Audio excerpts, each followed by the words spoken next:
Hello there guys, welcome back to Younes Talks Football, welcome back to a brand new video. These match reviews are starting to get very addictive. Why? Because every time I start one now I've got a smile on my face. It is the way that we do things nowadays. We just keep winning these games, we just remain unbeaten, we go back to the top of the table, at least until tomorrow, where I pray Arsenal somehow do us a favour and beat Spurs.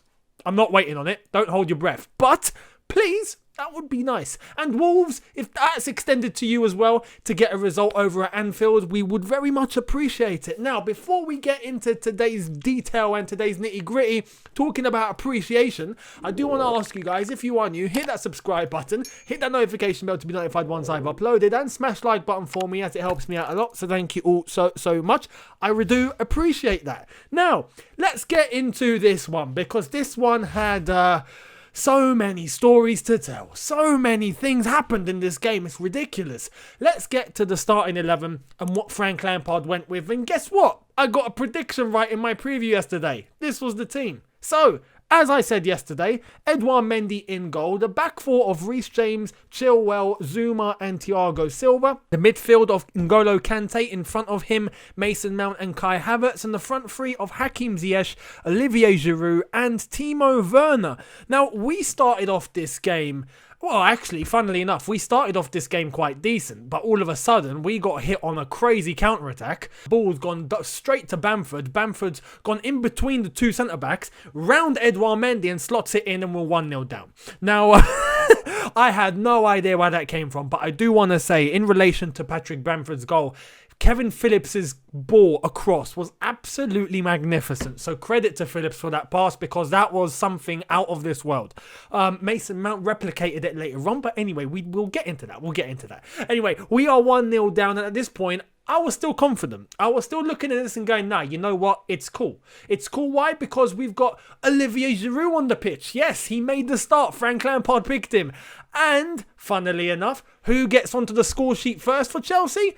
Your boy, Olivier Giroud. Olivier Giroud on the end of a fantastic Reece James ball across the box, and my goodness, that move in itself was great, because Ziyech was with the ball, Reece James going on the overlap, he gives the ball off to Reece James pinging it into the box, very low, nice drive. Olivier Giroud gets a tap on the end of it, and all of a sudden hits the bottom corner, 1-1. At this point though, Ziyech came off. Now, I do want to say, our fully fit squad lasted, what, 5 minutes? I mean, it's ridiculous. He came off, Hakim Ziyech came off after 29 minutes. And it does look like it's a hamstring issue, because he was holding his hamstring. I hope it's not serious. He did obviously go straight down the tunnel. That is expected. If you've got any sort of knock or injury, you want to get it inspected straight away, you head down the tunnel. So that doesn't mean it's severe. But I hope it's just a precaution. I hope he just felt something like a small twinge or something and then just took himself off. I really hope that is the case, because prior to the goal, he looked fine. So, yeah, fingers crossed, Hakim Ziyech is okay. But Hakim Ziyech came off, Pulisic came on, and luckily enough, we were able to make do with Pulisic coming onto the pitch. The second half kicked off, and all of a sudden, we were finding ourselves get into the tempo of the game. We were finding ourselves pick up the rhythm, just as the end of the first half was. Chelsea was starting to get more into the game. Leeds was starting to, come off the pedal a little bit. And this carried on. Later on, Kurt Zouma getting onto the score sheet with a fantastic ball in from Mason Mount. Kurt Zouma unmarked, weirdly enough. How are you not going to mark Kurt Zouma? That one I don't understand. But anyway, that's not for us to worry about. That's for Leeds United. Mason Mount, great cross in. Zouma gets ahead on the end of it. 2-1, fantastic, we're in the lead. And then we wrap it all up towards the end, where Timo Werner gets a nice ball across to Christian Pulisic, and Christian Pulisic slots it in to make it 3-1. We take 3 points. Thank you very much. We head to the top of the table. Now, there are some key performances that I want to discuss, whether it's positive or negative. I need to mention these names. Let's start off with Edouard Mendy. Edouard Mendy, once again, despite him conceding one, was top class today. We really have a top goalkeeper. A top goalkeeper. He is second to none. Honestly, Edouard Mendy is just absolutely brilliant. He pulls off some saves. His reflexes are unbelievable. I find it astonishing, just me personally. I don't know if it's the same for you, but for someone that's so tall, what's his height? Like 6'6"? Is he 6'6" or something ridiculous? He's got these cat-like reflexes. I don't understand how someone so big and so tall can move about like a cat. Anyway, Edouard Mendy, Petr Cech, fantastic scouting. Reece James is developing into such a top tier right back, I have to say. The one criticism that I had of Reece James in the past, where it be last season or the restart, not so much this season, none at all actually, was his defensive duties, because offensively we see him get on the overlap, we see what crosses he can ping into the box, we see all of this, fantastic, but defensively he would get caught out, his positioning would be wrong. He is top class now. He's nailed all of it. He's doing everything right. Everything, offensively or defensively. He's doing it all absolutely spot on. Reece James, keep going, boy. Keep flipping going. Because honestly, everyone was talking about Trent Alexander-Arnold. Soon there's going to be a new boy in town, and we can already feel it coming. Just keep your head down, keep working, and keep doing what you're doing, Reece. We love it. Kurt Zouma, obviously, with the goal and whatnot, fantastic. But so does Thiago Silva. Thiago Silva's so reliable. He is Mr. Reliable. Even at 36 years old, he is just Mr. Reliable. It's great. You know, you just know you have a big assurance with Thiago Silva in your back line. That's just the way it is. Absolutely fantastic. Chilwell, fair play to him. There's a couple of other performances I want to really point out. Mason Mount, I thought tonight was very, very good. Very, very good, honestly. There were occasions where he would lose possession and whatnot. The times that he does lose possession or doesn't recuperate, you see on the flip side, he's providing those key passes. He's making those key dribbles. He's pinging in those crosses into the box. His crosses are fantastic. And that's one of the assists that he got, you know, with the ball into Kurt Zouma. But there are some, especially in that second half, Mason Mount was just brilliant. Brilliant. Absolutely brilliant. So fair play to Mason Mount. Kai Havertz, for me, a little bit of an off day. A little bit of an off day. We saw him have a couple of moments where he looked very agile, managed to get past a few players, create some space for himself, but he didn't really get into the game. So, you know, I think that might be just a moment thing. We'll see what Kai Havertz is going to be all about in the games to come. But overall, it was okay. Not the worst thing in the world, but it was okay. But I expect him to get better. Ziyech, up until when he came off, was fantastic. It's just Ziyech. It is what it is. He does exactly what he says on the tin. Same goes for N'Golo Kante, actually. He does exactly what he says on the tin. He just intercepts, wins the ball back, and just gives it off for an action to begin.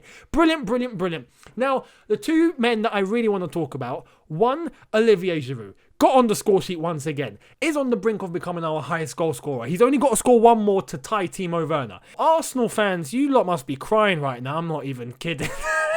We gave you Willian, you gave us Giroud. I mean, anyway, there's levels to this. Timo Werner. I mean, there's one chance that I can't explain. I can't explain. It's hard to defend. It's hard to defend when he should be scoring, but instead he's clearing it off the flipping line where he's meant to be putting the ball into the net. You're literally a yard out and he smashes the crossbar. I mean, I couldn't understand that one. I really, really couldn't. It reminded me of Morata, Torres, I mean, everyone. All the strikers of the past came back into my head like I got haunted by him. What was that? I don't want to focus on that too much, but I have to talk about it. What on earth happened there? The ball was going in. If I'm not mistaken, the ball was going in. That ball into the box, and I believe, I don't know who got on the end of it. I've forgotten already, because that chance just blew my mind. It blew my mind. For 5 minutes, I was like, I couldn't believe it. All of a sudden, Timo Werner, it's like he wants to control it, when he should just be tapping it in. And then the ball's in front of him, and you're thinking, okay, mate, now you can tap it in. And he hits it and hits the crossbar. I can't explain. However, even after that, he had a couple of other chances. Should have slotted it away. Didn't. But, he kept going. He kept putting himself in those positions. He kept making himself available. overall, when you look in the context of just today's game, he didn't have a bad game. It was just a couple of chances that he missed. The first one, seriously. But then afterwards, he got himself an assist. You know, that ball over to Pulisic, fantastic. You know, what's happening with Timo is I think some fans are beginning to lose their heads because we're seeing missed opportunities game after game. And I concur with that. No worries at all. I agree. But I have this faith in Timo that he will come good. The only problem with this is that I would love to play him centre forward. But then again, Olivier Giroud is just absolutely killing it. I would love to play him centre forward. We can't play both of them centre forward. If we play both of them as centre forwards, then we're going to have to switch up the entire formation. So this is where it gets a little bit tough, and this is where Frank Lampard has a continued headache. You know, that paracetamol thing I spoke about yesterday in the preview. He's going to need more. He's going to need more because, yeah, this is a problem. Pulisic came on, done absolutely fantastic. So if Ziyech is fit, what happens? Do we keep Giroud? Do we put Werner in? Do we leave Pulisic out like we did today? Like, it's a headache. It is a big headache, and I'm glad I'm not Frank Lampard in that context because flipping hell, I wouldn't want to be the one to choose. I really wouldn't. But I have faith. Timo Werner, it's not like other strikers in the past. This isn't it. With Timo, I do feel confident that he will come good and he will keep scoring. He will get on the score sheet more times. We will see it happen. He still gets himself involved. He doesn't let any missed opportunities get to his head like today. He just kept persevering, and that is what you want to see in any player. So I have full faith in Timo Werner. Do not lose the faith. Do not start thinking, oh, I've had enough of this guy. No.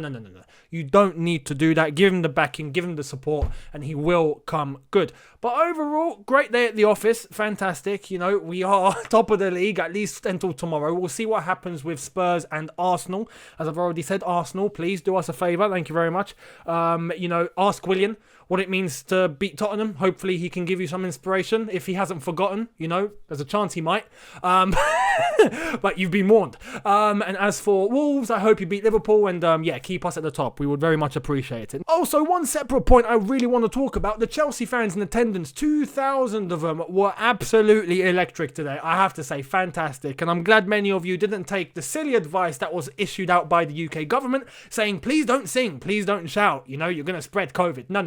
You sung your hearts out. You gave the support to the team. Absolutely fantastic. And I want to say that wooing that was going on every time that Llorente got the ball was absolutely hilarious. I loved it. Keep it up. If you're going to the games, keep up these antics. Keep up the support. Keep up the backing of the team. It was brilliant. Fair play to all 2,000 of you at the game today. Fantastic. Now, let me know what you thought in the comment section below. I would love to hear it. Love to hear your opinions. So let me know. Hit the subscribe button if you are new. Hit the notification bell to be notified once I've uploaded, and smash the like button for me as it helps me out a lot. Thank you all so much. If you enjoyed it, hit the like button, and I will see all of you tomorrow for a brand new video. Thank you all so much for watching. Have a good one. Look after yourselves. Take care and peace.